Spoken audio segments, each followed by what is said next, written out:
So back in February, Senator John Fetterman checked himself into Walter Reed Medical Center and for 44 days underwent treatment for clinical depression.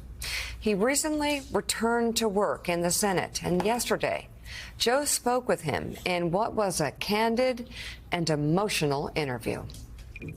You've said that your toughest time was after you got elected to the Senate, which most people would think, hey, that should have been one of the great moments of his life. But that's when your world started to collapse. Can you explain that struggle and explain it to people who may not understand when it's happening to someone they love? Yeah, no, that's what's so insidious about the depression. The depression, you know, you might win and you still feels like you lose.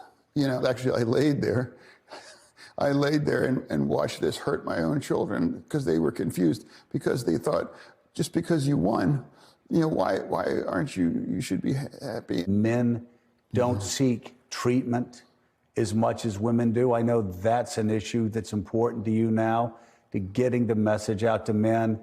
If you need help, get help.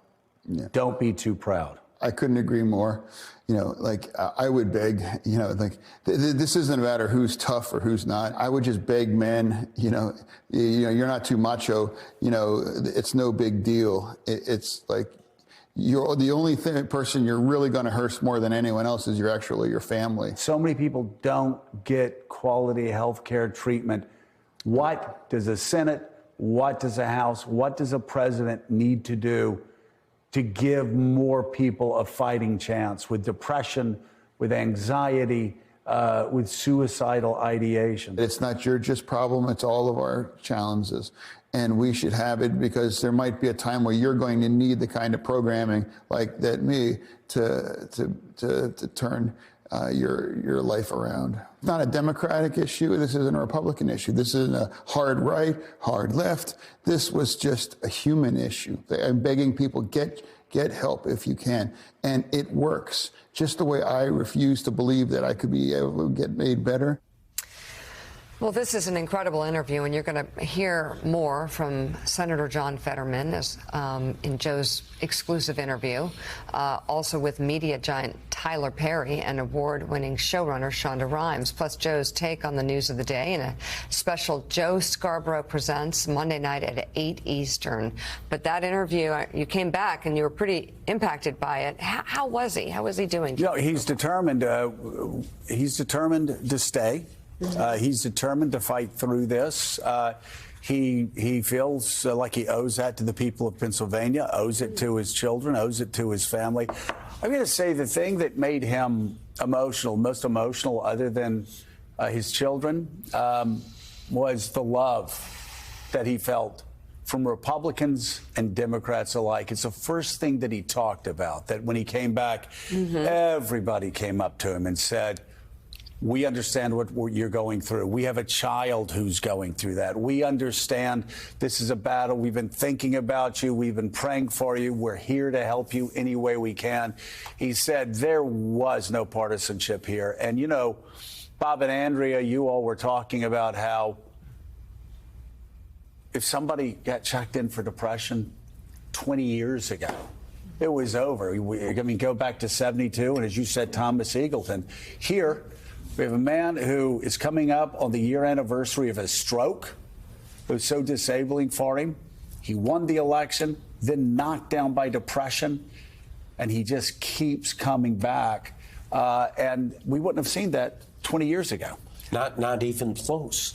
And what an advance that I believe on the floor where Republicans and Democrats said, welcome, we care, you're part of the group here, that was genuine. And we live in a different world in so many ways, and this is one of them. You know, and on mental health, it is so critical, and everyone has experienced it in their family, and that's what really does communicate that kind of empathy. And it reminds me just of how public attitudes have changed on other things. On gay marriage, for instance, just when there were senators and House members who had gay children and were, gay in-laws. And that's when at least the political atmosphere in Washington changed, and it was changing around the country, because this is America, this is life. And now, post-pandemic, Gina, when I was getting ready for this, I just looked at some of the numbers. I knew they were bad. I didn't realize how staggering they were. 1 in 3 young American adults suffer from depression or live with mental health crises. 49% was the number. Why don't we just call it half of young Americans, adolescent Americans, have struggled with mental health crises. And of course, those numbers just exploded during the pandemic. This is something America is living with. And Senator Fetterman was able to go to Walter Reed. We're all blessed enough that if we or someone we love needs help, they can get help. But for so many Americans, the treatment, there's such a radical disparity in treatment for people of color. If you look at the numbers, for Americans who live in rural America, there's just not the treatment there either.